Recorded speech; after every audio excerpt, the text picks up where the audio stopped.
आज हम लोग देखेंगे साइंस क्लास 4 की है, चैप्टर नंबर 4 और उसका पार्ट भी 4 है। ठीक है, इस लेक्चर को आगे बढ़ाते हैं। पिछले क्लास में हम लोग एडेप्टेशन एनिमल्स के बारे में देखा था और उसको और आगे डिटेल करते हैं।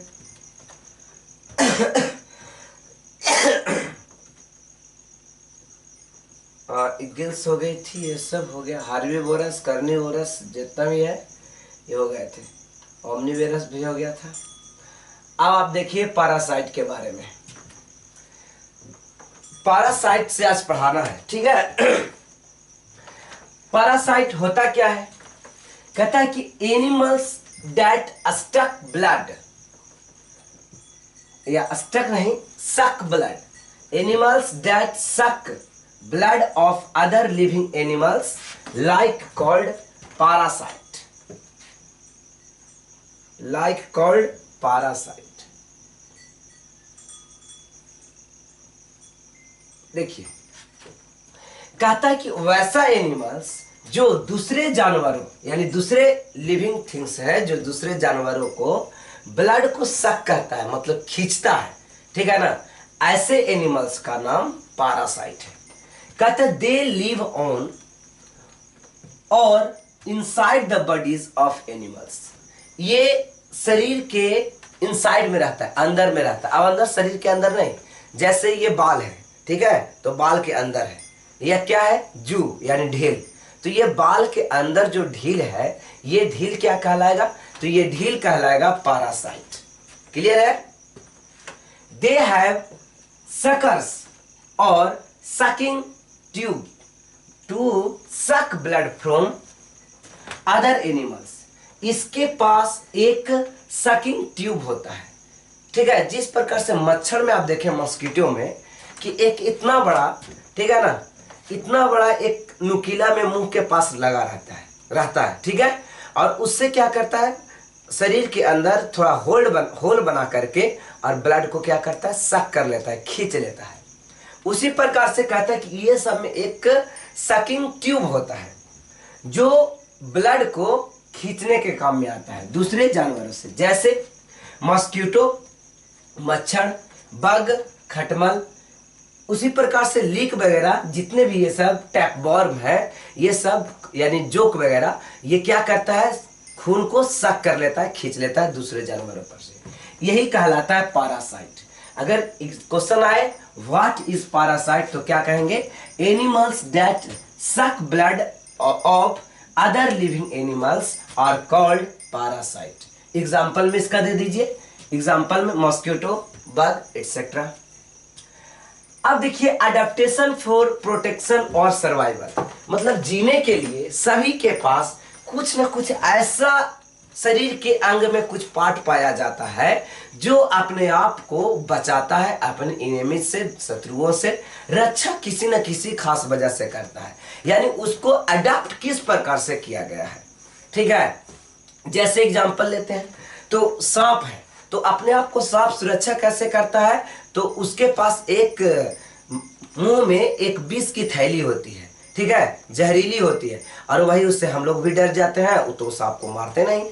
दूसरी, बिच्छू के पास डंक होता है। तीसरी, जो हड्डा होता है या बिढ़नी, उसके पास भी डंक होता है। तो इस प्रकार से कुछ न कुछ प्रत्येक जानवर के पास बचने के लिए कोई पाए। जैसे जेब्रा के पास तो ये सब कुछ नहीं है, लेकिन उसके पास क्या है, लॉन्ग टेल, लंबी पैर है, जिसके चलते वो आसानी से दौड़ करके भाग सकता है। गिरगिट को बचने के लिए क्या है, तो गिरगिट यानी कैमेलियन को बचने के लिए उसके पास रंग बदलने की कैपेबिलिटी है। तो कहता है कि किस प्रकार से प्रोटेक्शन यानी अपना बचाव किया, या फिर जीने के लायक अपने आप को बनाया, वो अडॉप्ट किस प्रकार से किया है। कहता है animal have developed,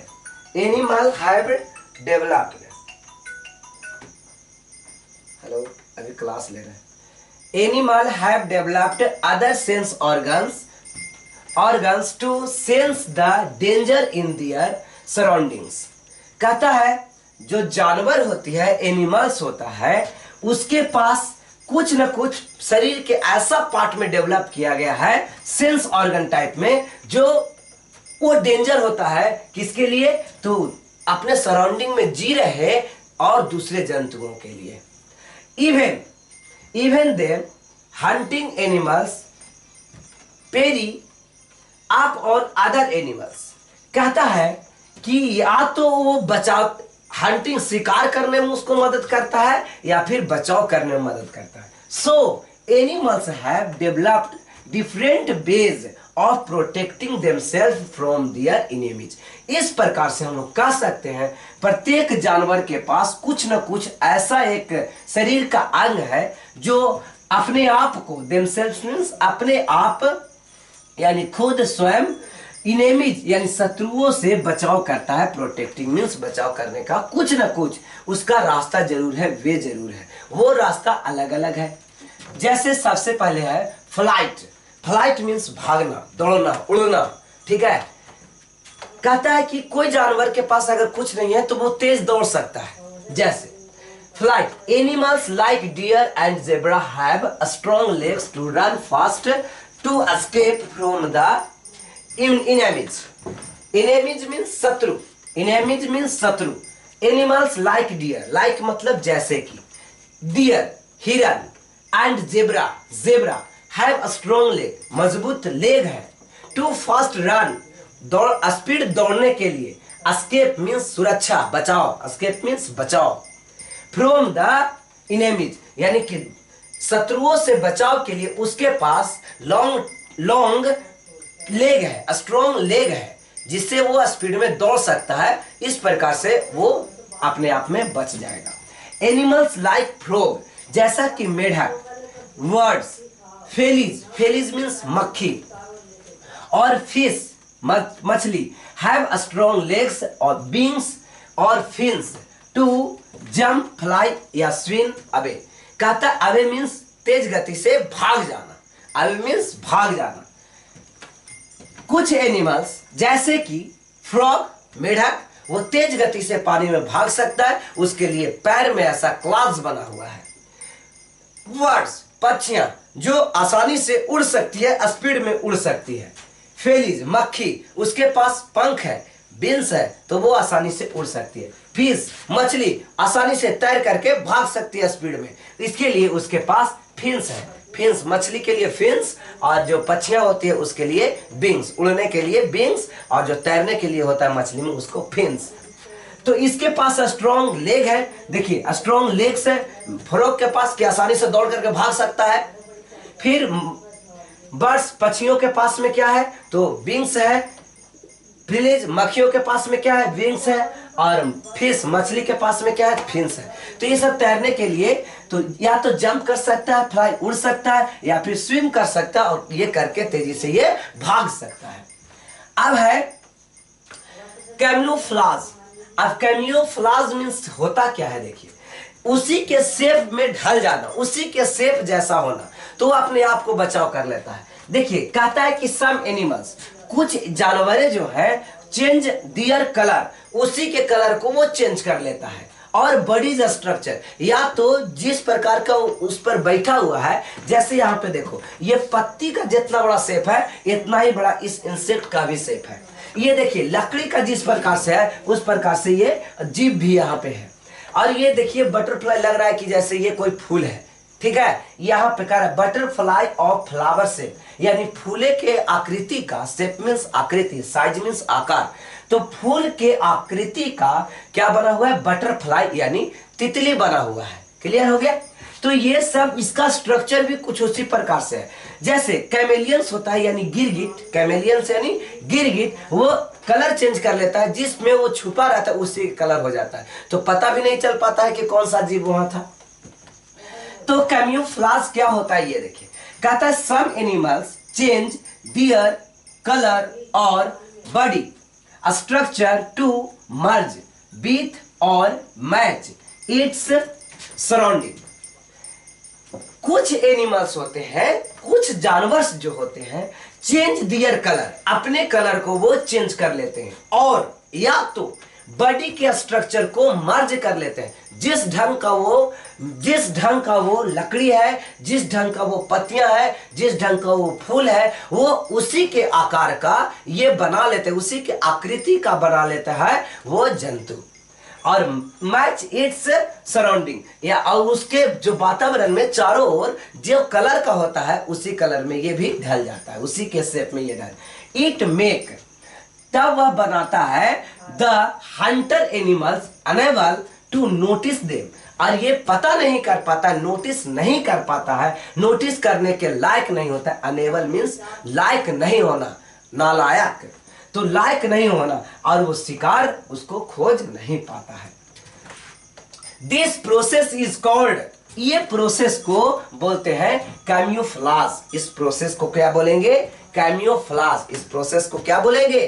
कैम्यूफ्लाज, कैम्यूफ्लाज। Some frog, कुछ मेढक जो होती है, मेंढक, and chameleons change their colour to hide, hide means छिपना, फ्रॉम इनेमीज, शत्रु, यानी शत्रुओं से, फ्रॉम इनेमीज मीन्स शत्रुओं से, हाइड मीन्स छिप जाता है। कैसे छिपता है? अपने कलर को चेंज करके, दियर कलर को चेंज करके, अपने कलर को चेंज करके, जैसे कि कोई मेढक भी कलर को चेंज कर लेता है, उसी में छिप जाता है। कैमेलियंस, अगर हरी पत्तियों पर या हरी कोई चीज पर बैठा हुआ है पेड़ पर, तो वो हरा के बन जाएगा। अगर वो टहनी पर बैठा हुआ है भूरा कलर के, तो वो कैमेलियंस यानी गिरगिट भूरा बन जाएगा। इस प्रकार से अपने इनेमी से वो सुरक्षा प्राप्त कर लेगा। मेनी इंसेक्ट्स, कुछ इंसेक्ट्स मीन्स कीड़े मकोड़े, बहुत से कीड़े मकोड़े, मेनी मीन्स बहुत से कीड़े मकोड़े, बहुत से कीड़े मकोड़े लुक, देखने, लाइक लीव्स और स्टिक्स, बहुत से कीड़े मकोड़े देखने में ही लगते हैं पत्तियां के जैसा या स्टिक, स्टिक मतलब छड़ी के जैसा, टहनी के जैसा, छोटे डंठल के जैसा। मेनी बटरफ्लीज, बहुत से ऐसे मक्खियां या तितलियां होती है जो देखने में फ्लावर जैसे लगते हैं। किस ढंग का लगता है? फ्लावर। तो उसके इनेमिस जो है ये पता नहीं कर पाता, उसके शत्रु ये पता नहीं कर पाता है कि कीट कहाँ गए, यानी कीड़े मकोड़े कहाँ गए। एनिमल्स लाइक जेब्रा, कुछ जानवर जैसे कि zebra, animals like zebra has strips, strips means होता है धारियां, स्ट्रिप्स मीन्स धारियां, जेब्रा के शरीर पर धारियां बनी होती है, ठीक है। तो कहता है animals like zebra have stripes on their body, और उसके पूरे शरीर पर स्ट्रिप्स बना होता है। क्या बना होता है? धारियां बनी होती है जेब्रा के से। इट हेल्प, वह मदद करता है, यानी कि वो धारियां मदद करता है them to hide in long grass and protect them from the hunter, hunter means शिकारी, प्रोटेक्ट फ्रॉम मीन्स बचाता है, प्रोटेक्ट मीन्स बचाना, रक्षा करना। किससे वो रक्षा करता है? जब वो एनिमल्स जिस पर धारियां बनी होती है, जेब्रा पर धारियां बनी है, तो वो क्या करता है? लंबा घास में छिप जाता है और वो घास के स्ट्रक्चर का ही नजर आने लगता है। इस प्रकार से अपने आप को वो सुरक्षा प्रदान करता है। It also help hunting animals like tigers to hide and attack. अब कहता है कि कुछ जानवरों को भी फायदा है, जैसे शेर, शेर को क्या फायदा है? उसी प्रकार के झाड़ियों के बीच में छुप गया और उसका भी साइज उसी प्रकार से कलर रहता है, तो वो भी शिकार करने में यानी कि अटैक करने में उसको भी मदद मिलता है। जैसे कि यहाँ देखिए ये टाइगर है, ठीक है, ये टाइगर पता नहीं चल रहा है कि ये किस प्रकार से, देखिए पूरा सब यहाँ झाड़ी है और बीच में बैठ गया, यानी tiger hidden in long grass, लंबा घास में ये छुप करके बैठा हुआ है। अब देखिए स्कॉर्पियन के पास भी क्या है, यानी बिच्छू के पास में भी डंक था। और वैस्प, अब वास्प मतलब क्या होता है? हड्डा, वास्प मतलब हड्डा, वाइपर सांप, अजगर सांप। इस प्रकार से ये है प्रोक्यूपाइन। प्रोक्यूपाइन एक ऐसा जानवर है, इसके पूरे शरीर पर कांटा जैसा होता है, ठीक है ना, तो इससे भी वो बचाव कर लेता है। और ये तो टर्टल है, ये तेज गति से अंदर तैर भी सकता है, भाग सकता है, और इसको बचाव के लिए इसके शरीर के ऊपरी भाग पर क्या है, तो एक बहुत मजबूत स्ट्रॉन्ग एक कवर लगा हुआ है। अब देखिए ह्यूज साइज, ह्यूज मतलब बहुत बड़ा, ह्यूज मतलब बहुत बड़ा, बहुत ज्यादा, साइज मीन्स उसका आकार, उसका आकार बहुत ज्यादा है। Huge size. व्हेल्स यानी व्हेल मछली, ऐसे वो जानवर है। एलिफेंट्स हाथी। हिपोपोटामस यानी हिपोज यानी हिपोपोटामस दरियाई घोड़ा। एंड राइनोसोर यानी राइनोसोरस, ठीक है, गैंडा। आर वेरी बिग एनिमल्स, ये बहुत बड़े जानवर हैं, बहुत विशाल काय जानवर है। Usually no other animals dares to attack them, ये इतना बड़ा है कि दूसरे जानवर इस पर अटैक ही नहीं कर पाएगा। इस प्रकार से ये अपने आप में सुरक्षा प्रदान करता है। लार्ज नंबर, बहुत से प्रचुर मात्रा में, बहुत संख्या में एक ही साथ रहता है तो इस प्रकार से बच जाता है। जैसे मान लिया जाए अगर मधुमक्खी का कोई शिकार करने जा रहा है और उसके पास में क्या है कि वो डंक भी ना हो, तो मधुमक्खी कैसे बचा, एक बार सब उड़ जाएगा, कितना को मार पाएगा कोई, ठीक है। तो देखिए कहता है many animals live in group, बहुत से एनिमल्स होते हैं जो ग्रुप में रहते हैं, यानी कि एक संघ बना करके रहते हैं। And adults protect them young one, और वो क्या करता है, प्रोटेक्ट करता है बड़ी अब मान लीजिए बहुत से देखते हो चिट्टियां होती है, और चिट्टियां में कुछ अडल्ट यानी बड़े बड़े होते हैं चिट्टी, ठीक है, वो चिट्टी छोटे चिट्टियों को मदद करता है, वो बचाव करवा लेता है यंग वन, ठीक है। छोटे वाले को फायदा हो जाता है इसमें कि ग्रुप में रहने से, अगर अकेले छोटा कोई अगर अकेले है तो उसे किसी, अब मान लिया जाए जिस प्रकार से मुर्गी हो गई, हेन, और उसके चूजे हैं। अब ये सब चूजे क्या करते हैं, मुर्गी के ही इर्द गिर्द, बड़ी मुर्गियां यानी हेन के इर्द गिर्द ही घूमते रहती है। इस प्रकार से उसका सुरक्षा हो जाता है अपने माँ से यानी बड़े मुर्गियों से। क्लियर हो गई। तो क्या करते हैं, ये सब ग्रुप में रहते हैं, इस प्रकार से उसका बचाव हो जाता है। Note everyone there to attack them, इस प्रकार से आप प्रत्येक पर तो अटैक नहीं कर पाएंगे, कुछ पर अटैक कर पाएंगे और बहुत सा बच जाएगा। एनिमल्स लाइक इंसेक्ट, बहुत से जानवर जैसे कि कीड़े, फिशेज मछलियां, एंड फ्रॉग्स यानी मेंढक, produce a very large number of egg, ये बहुत संख्या में एग यानी अंडा देता है। Many of them egg and babies are eaten by other animals, बहुत से एनिमल्स होते हैं, बहुत से कीड़े मकोड़े, बहुत से जानवर होते हैं, ये क्या करता है कि उसके अंडों को खा जाता है। Even them some of them survive, लेकिन उसमें इतना वाली दे ही देता है कि उसमें से कुछ ना कुछ तो बच ही जाएगा। जैसे सांप बहुत सा अंडा को क्या करता है, अपने खा जाता है या फिर उसके दूसरे जानवर खा जाता है, लेकिन कुछ ना कुछ तो बच ही जाता है, वो भी बहुत सा देता है, ठीक है। इस प्रकार से वो भी सर्वाइव कर लेता है। क्लियर हो गई। आगे देखिए माइग्रेशन, माइग्रेशन मतलब एक जगह से दूसरे जगह जाने की घटना कहलाती है माइग्रेशन। एक जगह से दूसरे जगह जाने की घटना क्या कहलाती है, माइग्रेशन, माइग्रेट कर जाना, ठीक है, जिसे माइग्रेशन में प्रवासी कहते हैं। माइग्रेशन मतलब प्रवासी कहेंगे, ठीक है। कहता है कि मूवमेंट मतलब भागना दौड़ना of animals together in large number of foods, shelter और प्रोडक्शन इज कॉल्ड माइग्रेशन। देखिए माइग्रेशन क्या होता है, मूवमेंट यानी किसी चीज के मूवमेंट करना, दौड़ना चलना। मेनी ऑफ एनिमल्स, बहुत से जानवर जो होते हैं, टुगेदर्स एक साथ, इन लार्ज नंबर मतलब प्रचुर मात्रा में, बहुत मात्रा में, फॉर फूड यानी फूड की खोज में, शेल्टर आवास, शेल्टर मीन्स आवास, आश्रय यानी रहने की जगह के खोज में, और प्रोडक्शन यानी कि वृद्धि करने के लिए कहीं दूसरे जगह चले जाते हैं, तब ये घटना कहलाता है माइग्रेशन। ये घटना क्या कहलाता है, migration. For example swarm of locusts migrate in any direction. देखिए क्या करता है, जो लोक्टस होता है मतलब फतिंगा, लोक्टस यानी फतिंगा, ठीक है। ये फतिंगा क्या करता है, एक बार बहुत मात्रा में वो एक फूड के खोज में, भोजन की खोज में एक जगह से दूसरे जगह जाते रहता है, ठीक है। तो लार्ज नंबर में वो क्या करता है, माइग्रेट कर जाता है, यहां से वहां चला जाता है। आप देखते हो कि बहुत संख्या में एक ही बार में बहुत सा लोक्टस यानी फतिंगा क्या होता है, आता है और पत्तियों को चाटता है और ऐसे खाते खाते आगे की डायरेक्शन में बढ़ते जाता है। तो ये कहलाएगा, ये जो लोक्टस है ये कहलाएगा migration. They descend on standing crops और tree and eat up all the leaves. Fish कहता है कि ये क्या करता है, ये जितना भी पौधे क्रॉप्स यानी फसल की जो पौधे होती है वो खड़े होते हैं। हेलो हेलो हेलो, क्या करता है, they descend on standing crops और trees and eat up all the leaves. ये क्या करता है, सभी पत्ती खड़ी हुई पौधे या खड़े हुए पेड़ के सारी पत्तियों को ये एक साथ में खा जाता है, क्योंकि ये अकेले आता नहीं है, बहुत सा संख्या में ये आता है।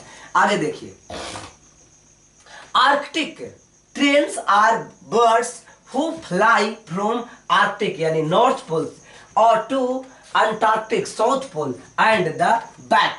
कहता है कि बहुत से बर्ड्स बहुत से चिड़िया ऐसी होती है जो उत्तरी ध्रुव पर, ठीक है, आर्कटिक ओशन के इर्द गिर्द रहती है और किसी खास मौसम में वो अंटार्कटिका तक वो क्या करती है, आ जाती है, यानी साउथ पोल तक भी आ जाती है, यानी उतना ज्यादा माइग्रेट कर जाता है। अब देखिए एक माइग्रेशन का वर्ड ही आ गया तो मैं बता देता हूं। एक होता है साइबेरियन सारस यानी क्रेन। ये साइबेरियन सारस चीन नहीं, रूस के साइबेरियन इलाके से उड़ते हुए भारत के कश्मीर वाला एरिया में प्रत्येक साल आता है, या फिर राजस्थान के सांभर झील के इर्द गिर्द वो हमेशा देखने को मिलता है। तो वो हजारों किलोमीटर उड़ करके और वो कहाँ पहुंचता है, भारत पहुंचता है, और फिर मौसम में परिवर्तन होने के बाद ये फिर से चला जाता है। अब साइबेरियन सारस है, ये अपना मतलब साइबेरियन इलाके में यानी रसिया ये फिर से चला जाता है। देखिए कहता है कि और वो अपने बैक चला जाता है, तो नॉर्थ पोल से साउथ पोल में भी यानी कि विश्व के उत्तरी ध्रुव से दक्षिणी ध्रुव तक भी पक्षियों का माइग्रेशन होते रहता है, और फिर बाद में मौसम परिवर्तन के साथ वो अपने घर वापस चले जाते हैं। कहता है दे फ्लाई, वे उड़ता है, थाउजेंड्स ऑफ किलोमीटर, हजारों किलोमीटर, to protect them from winter season यानी कि शरद ऋतु में, शरद ऋतु यानी कि सर्दी ठंडा से बचाव के लिए ये हजारों किलोमीटर उड़ करके वहां स्थान पे, वैसा स्थान पे पहुंच जाते हैं जहां गर्मी ज्यादा पड़ती है। अभी तुरंत मैंने बताया, इसी का एग्जांपल लिया साइबेरियन सारस का, ठीक है। तो क्या कहता है, हजारों किलोमीटर दूर उड़ करके और अपने जो ठंडा के मौसम से बचाव करता है, और वो उड़ करके गर्मी में चला जाता है, और जब वहां ठंडा आता है तो अपने घर फिर से वापस चला जाता है उस गर्मी वाला इलाका में। Many of other birds migrate from Siberian to India and back. क्या देखिए अभी तुरंत आ ही गया कि बहुत से पक्षियां जो होती है साइबेरिया से उड़ करके और मेरे यहाँ इंडिया में आ जाता है, और कुछ समय के बाद यह मौसम भी परिवर्तन हो जाती है, तो इसके बाद वो अपने घर चला जाता है, यानी साइबेरिया चला जाता है। अब साइबेरिया ये कहाँ है, तो साइबेरिया रूस के सबसे बर्फ वाले इलाके को साइबेरिया कहते हैं। नीड फॉर अडेप्टेशन, अडेप्टेशन अनुकूलन क्यों जरूरी है, नीड मीन्स आवश्यक, जरूरी क्यों है। Only those animals can survive who adapt themselves to their surroundings। कहता है कि ये अडेप्टेशन इसलिए जरूरी है कि अपने चारों ओर का वातावरण के अनुकूल वो अपने आप को ढाल पाए, किसके लिए, तो जीवित रहने के लिए। सर्वाइव मीन्स जीवित रहने के लिए अपने अनुकूल ढाल पाए, इसीलिए जरूरी है अनुकूलन, यानी जीने के लिए अनुकूलन चाहिए। अब मान लिया जाए कि अभी ठंडा का मौसम चल रहा है, और अगर ठंडा के मौसम में, ठीक है, ठंडा के मौसम के लायक अगर जीने के लायक हमारी शरीर नहीं होती तो ठंडे में तो सारे लोग मर जाते, ठीक है। तो इस प्रकार से उसके जैसा बनना पड़ेगा, यानी मौसम के जैसा आदमी को या कोई जानवर यानी कीट पतंग को जीने के लिए, सर्वाइव के लिए उसके जैसा बनना होगा। वेन, जब एनिमल्स फेल्स टू अडेप्ट, जब कोई एनिमल्स अडेप्टेशन को फेल्स हो जाता है, फेल कर जाता है, यानी उसके लायक नहीं हो पाता है, तब प्रॉब्लम क्या आती है, तब प्रॉब्लम ये आता है तब ये प्रॉब्लम आता है, बताइए क्या प्रॉब्लम है, प्रॉब्लम ये आएगा कि वो मर जाएगा, ठीक है। अब उसके जैसा अगर ढाल नहीं पाया, कोई ज्यादा ठंडा आ गई, ठीक है, माइनस में टेम्परेचर चला गया, -2 डिग्री 3 डिग्री चला गया। और उसके जैसा नहीं, आप सुनते हो कि ठंडा जिस प्रकार से बढ़ता है तो बहुत आदमियों की जान भी चली जाती है, और गर्मी भी ज्यादा बढ़ता है तो वहां भी बहुत आदमियों का जान चल जाता है। लेकिन आज उसी के अनुकूल अगर हम लोग ढल जाते तो क्या होता, वो आदमी जीवित रह जाता, सरवाइव कर पाता। वही कहता है कि जब when animals fail to adapt, यानी फेल हो जाता है अडाप्ट करने के लिए, अडाप्ट उसके अनुकूल नहीं ढल पाता है, देयर either die या सब shift to other places that suit them। कहता है क्या कि या तो वो मर जाता है और नहीं तो दूसरे जगह पर चल जाता है जहाँ पे वो रहने के लायक हो। जैसे अगर कोई आदमी यहाँ इंडिया के, अगर हम लोग बिहार में है तो ये बिहार से अगर दूसरे जगह कमाने के लिए जाता है, जैसे गुजरात या जम्मू कश्मीर, तो देखते हो बहुत लोग कहते हैं वहाँ गया और तुरंत बीमार पड़ गया। तो इसके पीछे का बस कारण यही है कि वो उसके अनुकूल वातावरण में नहीं रह पाया, यानी अडेप्टेशन उसके अनुसार नहीं कर पाया। क्लियर है? कहता है द ह्यूज मतलब प्रचुर मात्रा में, द ह्यूज एंड स्ट्रॉन्ग डायग्नोसियस reigned over the world crores of years ago. देखिए कहता है कि हजारों साल पहले भी ऐसा घटना जो घटी कि बहुत सा चीजें आज के डेट में नहीं है, जैसे राइनोसोरस, जैसे ये मतलब बहुत से जीव ऐसे थे, ठीक है ना, जो पहले थे और अभी नहीं है। तो उसके अनुकूल ये वातावरण को ढाल नहीं पाया, इस प्रकार से आज वो देखिए धीरे धीरे गिद्ध भी और चील ये सब भी अब नहीं देखने को मिलता। यहाँ तक कि गौरैया जो घर के गेट पर रहता था, यानी खिड़की पर, जिसको हम लोग वेंटिलेटर बोलते हैं, तो वेंटिलेटर पर अपना घोंसला बना करके नेस्ट बना करके वो रहता था, वो भी आज के डेट में अब नहीं रह रहा है। कावा की संख्या भी धीरे धीरे घटती जा रही है। तो वो उसके अनुकूल, या काढ़र एक होती थी, ठीक है, काढ़र जांघेल वगैरह, तो वो भी अब देखने को नहीं मिलता है, ठीक है।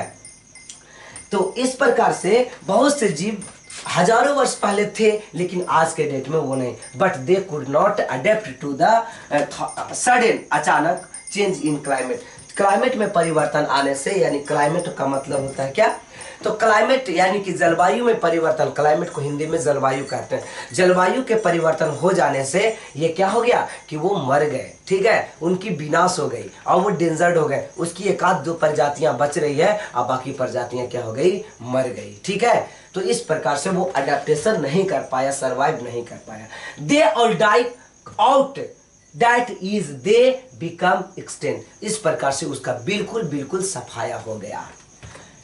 अब देखिए कीवर्ड्स क्या क्या है, तो कीवर्ड्स ये जितना भी हम कीवर्ड्स पढ़ा रहे हैं ये आप पहले पढ़ें। जैसे अर्बोरल एनिमल्स के बारे में पढ़ लिए थे, ठीक है, कि क्या करता है, जो ट्री पर रहता है लेकिन उड़ नहीं सकता। एरियल एनिमल ये भी ट्री पर रह सकता है लेकिन उड़ सकता है।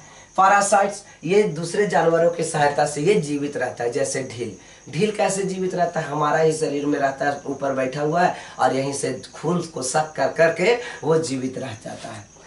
फिर है हिब्रिनेशन, माइग्रेनेशन, ये सब जितना भी चीजें हैं मैंने पीछे क्लास में पढ़ा दिए, ठीक है। विंटर से बचाव के लिए जो रहता है वो हो गई। खैर अब ये आगे आप इसको पढ़ लीजिएगा। अब क्वेश्चन आंसर आप देख सकते हैं। Name each of the following animals. अब ये एनिमल्स का नाम लिखिए, ठीक है। उसके अलावा देखिए यहाँ पे ये फील करना है कि इसका आंसर क्या होगा, इसका आंसर क्या होगा, तो ये भी आप इसको बुक की सहायता से बना लीजिएगा, ठीक है। और इसका सॉल्यूशन अगले क्लास में मिल जाया करेगा, ऐसे बोर्ड पर इसका सॉल्यूशन मैं दे दिया करूंगा। ट्रू एंड फॉल्स है, तो लिजार्ड और मैमल्स, ठीक है, जो छिपकली है वो मैमल्स है कि अंडा देने वाली है, ये यानी बच्चों को दूध पिलाती है कि वो अंडा देती है, ये बताना है। Monkey are aerial animals, monkey क्या एरियल एनिमल्स है क्या, मंकी उड़ने वाला है, पेड़ पर रहने के साथ साथ ये उड़ता है क्या। तो इस प्रकार से ये क्वेश्चन आप आसानी से इसको बना लीजिएगा। फिर क्या है, मैच द कॉलम्स, कॉलम्स को मैच करना। जैसे कार्निवोरस के अंतर्गत कौन आता है, हर्बिनेशन यानी हर्बीवोरस के अंतर्गत कौन आता है, फिर फ्लिपर्स कौन है इसमें, एरियल्स कौन है, हार्बीवोरस कौन है, तो कलर चेंजिंग कौन करता है, पैरासाइट कौन है। अब कलर चेंजिंग के बारे में बताइए, तो कलर चेंज करने वाले कैमेलियंस हो गए, ठीक है। तो इस प्रकार से आप इस क्वेश्चन को भी बना लेंगे। आगे देखिए, अब ट्रिकॉट क्वेश्चन करना है और मल्टीपल चॉइस एमसीक्यूज इसको बनाना है, कौन सा सही है आप इसको आंसर सही कीजिए, ठीक है। इसके अलावा राइट द शॉर्ट आंसर, और short answer what is adaptation, what is adaptation, adaptation क्या है, तो व्हाट इज हिब्रेनेशन, हिब्रेनेशंस क्या है, व्हाट आर कार्निवोरस, कार्निवोरस क्या है, व्हाट आर एब्रोरियल एनिमल्स, क्या होता है arboreal animals, why do animals migrate, दूसरे जगह पर कोई जानवर क्यों जाता है, तो क्लाइमेट से बचने के लिए, क्लाइमेट चेंज, या फिर जलवायु को वो समझ नहीं पाता है, या फिर मौसम परिवर्तन जब हो जाता है तो उससे बचाव के लिए, ठीक है। ज़्यादा सर्द यानी कि ज़्यादा ठंडा वो सह नहीं पाती, और उस एरिया में जहाँ पे वो रह रहा था वहाँ ज़्यादा मात्रा में ठंड बढ़ गई, अब वो क्या करता है दूसरी जगह उड़ कर चला जाता है, माइग्रेट कर जाता है। तो इस प्रकार से वाई डू एनिमल्स माइग्रेट, यही कारण है कि एनिमल्स क्या होता है माइग्रेट कर जाता है। कहता है आंसर द फॉलोइंग क्वेश्चंस, इस क्वेश्चन को आप आंसर दीजिए। व्हाट इज कैम्यूफ्लाज, कैम्यूफ्लाज क्या है, कैम्यूफ्लाज बता दिए थे, उसी के स्ट्रक्चर में ढल जाना, वही camouflage. List of features of large animals, large animals का एक लिस्ट बनाइए। हाउ, अब ये सब सारा क्वेश्चन आंसर मैं क्लास में करा दूंगा, ठीक है। तो इस प्रकार से इस चैप्टर में लगभग 4 पोर्शन बने हैं, 4 पार्ट बना, ठीक है। पार्ट 1, पार्ट 2, पार्ट 3, पार्ट 4, आज पार्ट 4 क्लियर हो गया। तो थैंक यू। आप, आई होप कि आपको बहुत अच्छा इस लेक्चर को लगा होगा।